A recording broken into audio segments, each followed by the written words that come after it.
अमरावती शहरातील गाडगेनगर पोलीस ठाण्यात दाखल डंपर रेती वाहतूक चोरीचा गुन्हे शाखेने उघडकीस आणत अवघ्या काही दिवसांत मुद्देमाल हस्तगत केला आहे।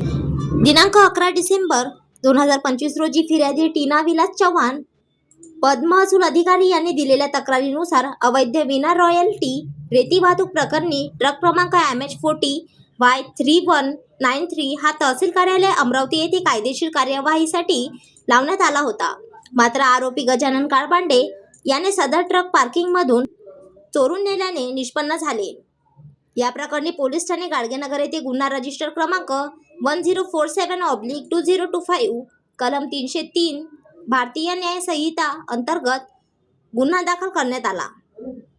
सदर गुन्ह्याचा समांतर तपास अमरावती शहर गुन्हे शाखेकडून सुरू असताना गुप्त बातमीदारामार्फत माहिती मिळाली की चोरीस गेलेला ट्रक नांदगाव पेठ हद्दीतील रिवा हॉटेल जवळील युनिव्हर्सल मोटर्स येथे उभा आहे। मिळालेल्या माहितीच्या आधारे गुन्हे शाखेच्या पथकाने तेथे छापा टाकून ट्रक ताब्यात घेतला। तपासादरम्यान सदर ट्रक चालक सुनील लक्ष्मणराव भांबुरकर याने ट्रक तेथे आणल्याचे स्पष्ट झाले। त्याला ताब्यात घेतल्यावर चौकशीत त्याने सांगितले की ट्रकचे मालक गजानन काळबांडे यांनीच तहसील कार्यालयातून ट्रक आणण्यास सांगितले होते। या कारवाईत सुमारे ₹18 लाख किमतीचा ट्रक तसेच ट्रक चालक सुनील लक्ष्मणराव भांबुरकर राहणार वलगाव वास यांना पुढील कार्यवाहीसाठी पोलीस ठाणे गाडगेनगर अमरावती शहर याच्या ताब्यात देण्यात आले आहे। ही संपूर्ण कारवाई माननीय पोलीस आयुक्त श्री अरविंद सावरिया, माननीय पोलीस उपायुक्त परिमंडळ 01 श्री गणेश शिंदे, माननीय उपायुक्त मुख्यालय श्री रमेश धुमाळ, माननीय उपायुक्त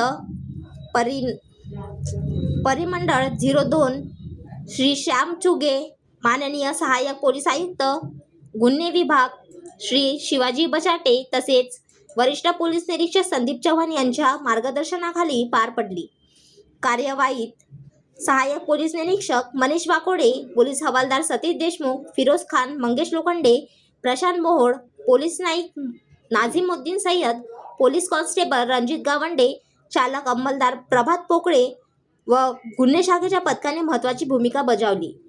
विदर्भ वादळ न्यूज अमरावती।